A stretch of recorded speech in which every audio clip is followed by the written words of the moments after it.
Logitech launches camera for sharing non-digital content. I feel like this is a new spin on something we are all very familiar with already.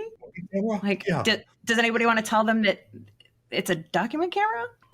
Right, okay, people, you have to tell me these things, all right? I've been frozen for 30 years, okay? Throw me a frickin' bone here. We discuss training, tech, and tools. All that and more on EDTech. EDTech episode 111, Old Tech, New Tricks. Hello, AV friends, and welcome to another episode of EDTech. As always, we have our panel of awesome higher ed AV professionals, Ernie Bailey. How you doing, Ernie? I'm doing great. Hello, everybody. And of course, Rob Rasberry. How are you, Rob? I'm doing great, Aaron. Always great to be here with everybody. And Scott Tyner. Hey, Aaron. Glad to be here again. And today we have a special guest joining us for this episode, Higher Ed AV Media's Live Events Professional of the Year winner and one of Commercial Integrator's 40 Under 40 for 2023 from Florida International University, Kameesha Jones. Welcome, Kameesha. Hello. Yeah, tell us a little bit about what you do over there. Okay, yeah. So I am the AV project manager here at Florida International University. So I am responsible for anything a person sees or hears at events in our student center. Our student center is the home or the hub of a lot of events that happen here on campus. So yeah, I am that person. If something goes wrong in the AV aspect world, I am that girl to make sure everything runs smoothly and also to give the best experience possible in the AV industry. That's awesome. And I hear that you have a pretty cool side gig with a certain basketball team. Yes. I'm also an audio engineer with the Miami Heat. So yes, I did work the 2023 NBA Finals. Yeah, that's super amazing. So in that case, you actually got to work with a really good basketball team. Yeah. And I don't mean the Miami Heat. Ooh. Oh, dear. Well, all right, then. We'll just keep on moving. So let's jump into the articles that we read for this episode. The first one comes to us from Higher Ed AV, and this was a part of Britt Yenser, an episode 109's guest. Her Somehow I Manage column. Out of your brain and onto the page, how to create documentation for your student employment program. Now, this is the fourth installment in that series about student employees. So if you supervise student employees, I highly recommend you check out that series. But what do we all think about it? I guess I'll jump right in. So one of Drexel's strong points is co-op. And so co-op and especially our IT leadership are very high on student workers, student employees. They provide invaluable resources, especially with tier 1 support that allows other of our staff to be more efficient and troubleshoot other issues or do other duties. So having a good system in place for internships, for part-timers, for full-time co-ops is very important because really, especially on the co-op, this is sort of their first foray into what could possibly be their career starting. So it's important to sort of establish rules, protocol, what's expected, during your co-op assignment or your employment, what your duties are going to be, how you're evaluated. In fact, I'm coming up on the end of our summer co-op into our fall term. So I have to do student evaluations to sit down and talk with them and say, okay, this is what you did well. This is what you didn't do well. Just giving you some friendly, advice, like in the future when you're out there, this is maybe what you want to focus on, maybe what you want to improve on. So, when they come in having a proper training protocol, I have two groups, classroom tech, they take them in, do a checklist, run them through how to operate things in the classroom, sort of get them acclimated if it's on my video collaboration side, how to do some back-end stuff on Zoom, video production, live streaming, all that stuff. So there is, this article I found extremely interesting, and I'm going to check out the first three parts since this was the last one. to see what's going on, but definitely setting those expectations and getting them down on paper and documenting them and having that proper workflow. I mean, essentially, these are your employees. You have to sort of treat them that way. There is a little, more length because they're sort of new and you're teaching them protocol and teaching them what to do. But, you do have steps like you would a full-time employee, whether there's a review or discipline or whatever's going on. So I found this article wonderful, actually, Aaron, and it was very, very actually poignant. It was interesting when it came up and going, hey, we do a lot of that. So Yeah, definitely. For me, I really like this article because I always think of it as if Beyonce calls me and she needs an audio engineer for her tour, then I'm going to be there. So it's like gives me the opportunity to say, if I'm not here or no longer in this role, you do have a guideline. You do have that paperwork to say, these are the fundamentals that were started. These are the policies that are set in place, and these are why the policies are set in place.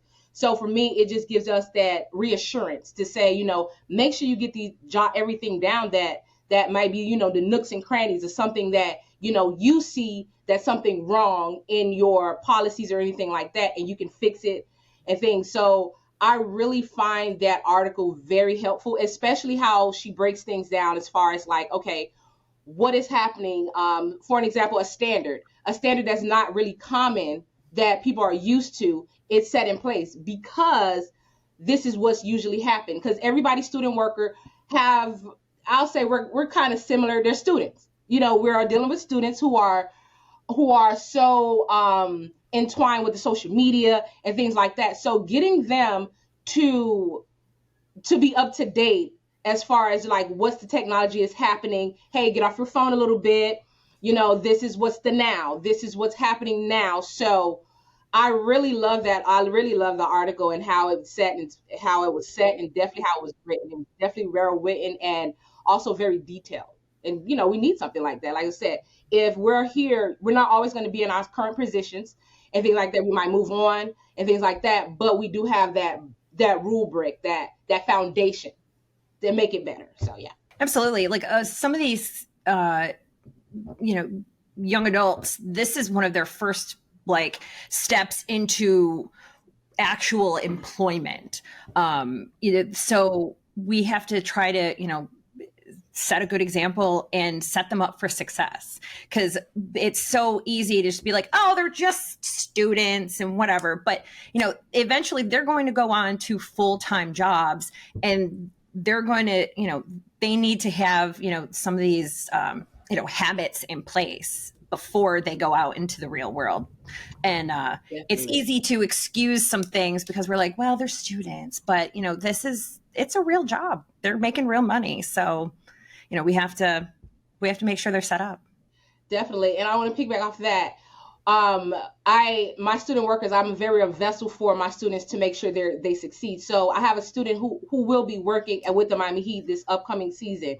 So a lot of things that I have instilled for him in this current role that he's in, it's helping him, catapult to the next level in his career, such as he wants to be on, the video and things like that. So now he's be working with Heat TV. So a lot of things that I instilled in him now, he's like, oh, I never knew any of this, because he was a freshman and now he's a sophomore now. So he's getting that real world experience. Now it's just like, oh, wow, if I didn't know these things at my first job, I don't think I would be able to handle what's about to happen next. So I definitely agree. I don't have any student employees, but I do definitely see the benefit of this, and I do occasionally get an intern or two, and I will probably use this to help strengthen the documentation that I have for them. So, like I said, all of our students we're a strictly health science campus, so all of our students are expected to work. If they're working, they should be working in some sort of healthcare or patient care area to learn what they're going to be doing. Is the thoughts of our deans. That makes sense. Well, okay. So the next article comes from Rave Pubs by Scott Tyner, a cautionary tale about software. I really appreciated Scott's article, and I've been going through this, and we did make a decision for some of the support software that we use. spent a good bit of time last summer, 2022, reviewing two different products that we use for managing our computers and some of our classroom spaces. And they have a lot of overlap, but they each have some very unique features that we like and that we were using. And we went to both of them and said, hey, can you take the other one's special features and incorporate them into yours? And one of them said, that's not the direction we're going. The other one said, give us about 2 or 3 years. So we ended up buying both of them. We did, or renewing both of them. There was an increase. One of them, as Scott suggested, we took a 3-year package instead of 1-year package and got a discount back to about what we've been paying, on an annual basis for it. But over the last year, we have been reviewing and making sure we need both of these, and really feel we're going to drop the more expensive one in 2 more years when their contract expires.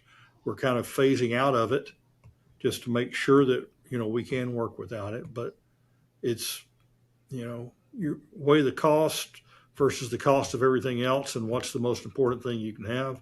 And there's a limit to what we can spend on software, especially, when we still have to have hardware in our classroom. Yeah, we actually had another conversation with the software vendor on the IT side just recently, and they understandably tried to explain, well, inflation since COVID's at 18%, and the answer was that's true, but I guarantee you nobody hears tuition increased by 18% last year, and so it is. The message we were trying to get across to them is it's irrelevant and it's not sustainable, and we are cutting some stuff, and you can choose whether you want to be competitive and stay with us as a customer, or you can increase your prices by 18 and 20%, and we will not be a customer of yours anymore. It's not 10 years ago where it's like, all right, you convinced us, we can do it. It's just our not just the budget, but the amount of software we have is out of control. And I think on the AV side, it's even more important because I can see, for example, administration saying some of the software we use to design our projects or to do our digital signage, that's just not important anymore, and let's cut that. Absolutely. I wonder if there isn't a way that, I'm sure that they've run the numbers and whatnot, but it seems like it would almost make sense for them to just continue to offer the same software at like a slightly marked up price. And then if you need or want the extra features, then you pay the premium. It seems like it's becoming that way a lot of times with even AV equipment. They're like, I want this model, but I don't need all the bells and whistles. So why am I going to pay more for this, for this unit when, I only need this tiny part of it. And especially in higher ed, where we usually buy things in mass amounts, because we have either a lot of classrooms or a lot of machines that are across across the campus or enterprise. It seems like it would behoove them to move to that sort of model, but I guess they just see the bottom line. I'd be curious to hear what others have to say here, so I'll be quiet after this. But my take on that is, leading up to COVID to some degree, we would have been, 5% increase, we need the product, whatever. And during COVID, it was a free for all. We did whatever we needed to do to get people to learn and to teach. And so we've kind of taught them that this behavior is okay and that we will pay whatever they ask us. And I think we need to reset that bar at this point and say that that's not okay anymore. Yeah, Scott, you're absolutely right. The thing is, during the pandemic, we actually got funding and subsidiary, so we could do pretty much what we needed to do to get the job done. And I think there might be a perception from the vendors that, higher ed, when they, lock in on something, they stay locked. So we can have a little bit of sway where we can up this and say, oh, we're adding this or adding that, and then up the price because they're loyal to us and they're going to do this, without realizing that our industry is under a crunch. And we are not the ones that are going to be putting up, with these super high, rate hikes. And yeah, we will find another alternative. So it behooves you to sort of take a look and understand what we're doing and what we can afford and forecast what we can handle, rather than doing what they're doing, which is, okay, this is our bottom line. This is my sales goal. This is what I have to make. And no matter what you guys do, I need to make this. So here's your 10%, here's your 15. And Scott, you're right. I'm getting a little afraid that on the AV equipment and device side, that could jump up. Now, the reverse of that is like on the AV side, the pandemic brought out more third party and more other options that we could choose, because the big guns, had the supply chain demand. So we found other options. And so it may be the case that, say if there's, some kind of editing software, there may be other options that we can go to. I mean, like people, compare Adobe, Premiere and DaVinci, which are, two same products, but they're on different price points and operate differently. One, you can get almost, a lot of the features at no cost. And I don't know if people are, sort of looking at that kind of thing to see where their savings could come in. But yeah, it's a problem. It's sales, it's greed, and somebody's going to just have to smack it back in their face and say, hey guys, okay, we can't handle this. We're going with someone else. Bye. I think for us, it's getting out of the tradition of what we're so used to. And it's like, hey, because we're battling a streaming issue. We're battling that, and it's like, yeah, we want this stream, but this stream is not giving us the maximum of what we need now, because we have clients that want the best hybrid experience, and that particular software isn't cutting it for us. So having to constantly think outside the box and not necessarily like persuade the other folks, but it's just like we are in a type of demand where we want the best experience for our clients, for them to come back. So we need other alternatives. And when we do, also look for other alternatives, it's not also too, we have to get used to, we are set with, okay, this is the certain type of software we've been having and it works for us. And that's that. And we always do these type of lines that like once again works for us. So I just think us trying to convince, or us trying to say, hey, how can we maximize this particular product, because this isn't working for what's happening now. So I think that's really where our struggle has been. Like, people are so stuck in their ways, and it's just like, it's not like this anymore. Come on. It's not like this anymore. Like, we're trying to get with the, like I said, digital things, it's constant, and we have to keep up. If we're not keeping up, then we are not making the money that we need to make. We're not bringing in that revenue we need to make, because we don't have what's happening now. We're not keeping up. We have to keep up with the times, and it's difficult. Yeah, and of course, working for a lot of times universities make cuts to our departments because we're seen as the not as important. Yet then when their event happens and their quality isn't quite up to their standard, and then they're like, but why? And you're like, well, this was what we could afford to do. Yep, pretty much. Well, this last one comes from AV Magazine. Logitech launches camera for sharing non-digital content. I feel like this is a new spin on something we are all very familiar with already.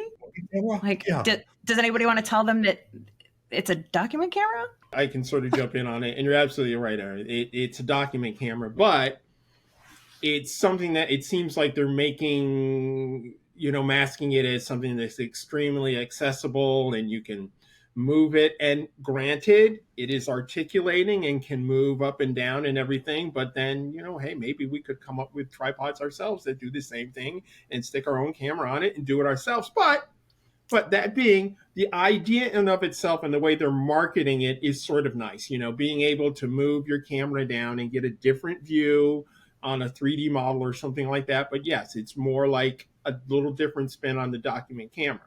It's a nice idea, but we sort of already have it. But we'll see, where it takes off, because not everybody at their home office and can have their own document camera.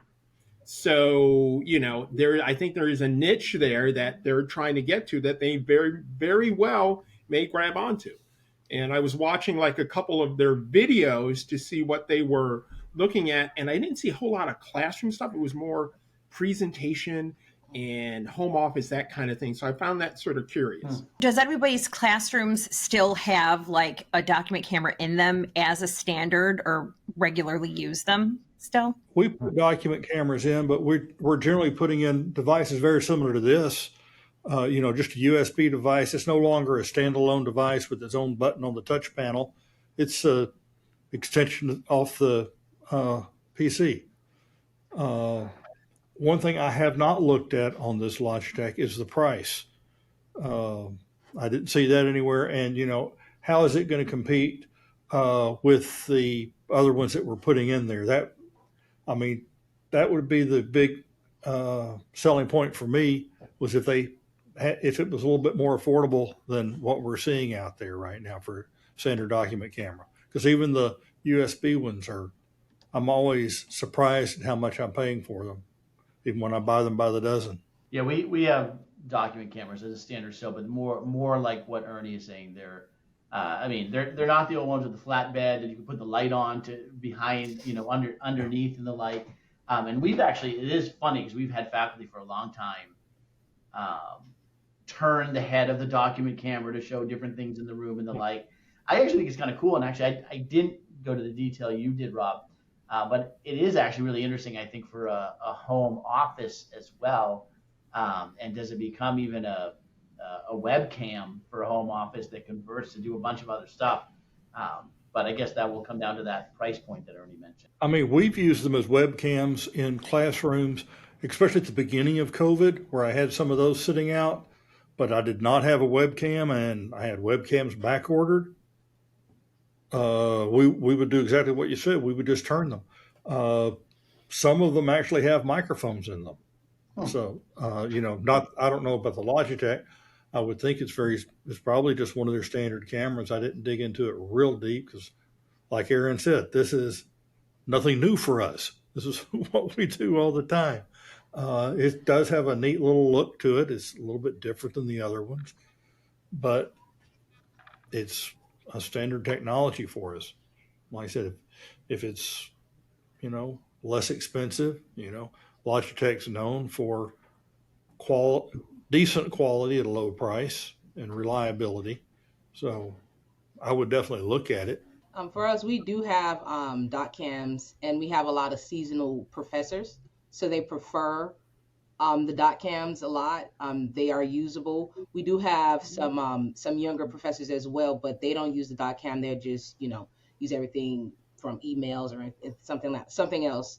But if we try to give them something more advanced that Logitech is trying to do, they will not get it. And one thing about us, we try not to stress our professors out with the new technology that's happening. So we keep it basic. You pull it up and it works how it's supposed to work. We don't try to make anything too complicated for them. And we have a lot of them around on both of our campuses. So we don't, like I said, we try not to make anything too complicated for our seasonal professors, because they are the ones that have a lot of leeway when it comes to our higher up, especially provosts and everything like that. So we make sure that it's basically simple for them. So that's an excellent point.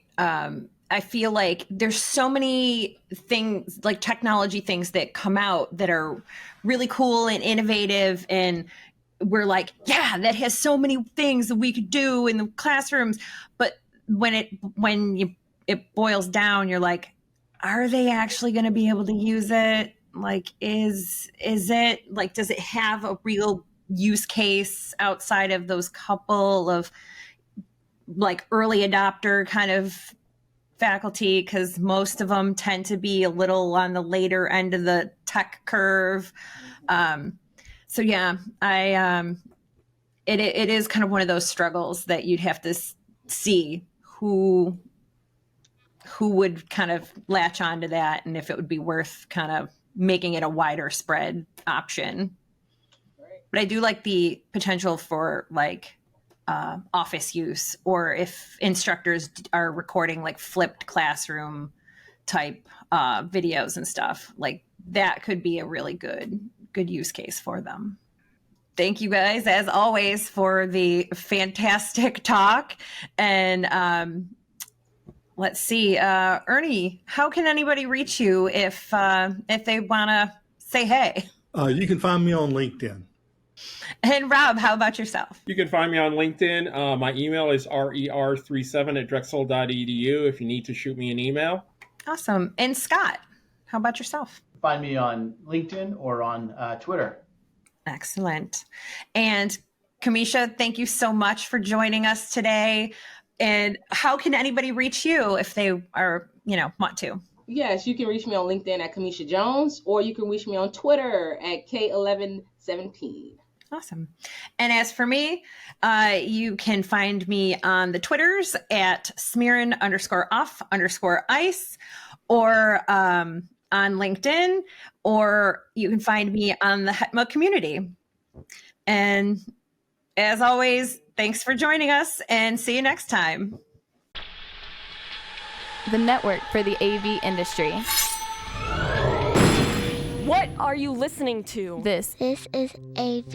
This is AVNation. This is AVNation.